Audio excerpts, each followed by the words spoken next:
To learn more about earning college credits with study hall courses, visit gostudyhall.com or click the link in the description. Before we had artificial intelligence writing our emails, before we sent people into space, before we cracked codes and turned the tides of war, we imagined what we could do with computers. Well, by we, I mean Ada Lovelace, the world's first computer programmer.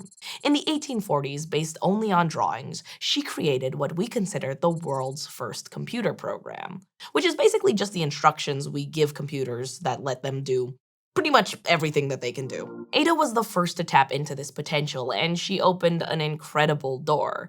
Computers are powerful tools, and we get to decide how they're used. By learning to program, we can use computers to solve problems we'd never be able to solve on our own, and we can think more critically about the roles computers play in our lives and society. Hi, I'm Sabrina Cruz. I'm an educational communicator from Answer in Progress, figuring out how technology evolves and interacts with our daily lives.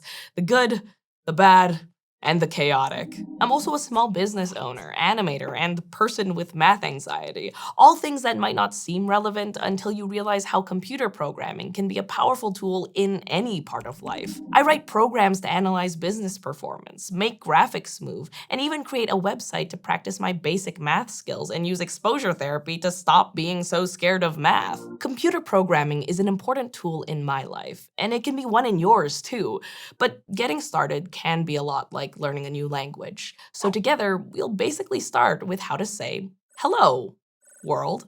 We'll talk about how computers understand what we're programming, why really specific structure or syntax is necessary, and the specific pieces and types of code that build a program. From there, we'll figure out how to make complex code more efficient, how to break down complex problems into simple yes and no questions, and even simulate the behavior of radioactive mice.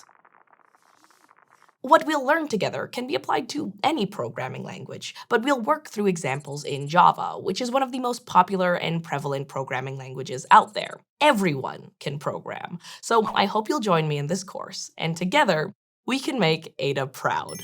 If you're enjoying Study Hall Code and Programming for Beginners and are interested in taking an online course and earning college credit, check out gostudyhall.com or click on the button to learn more. Thanks for watching, and see you next time.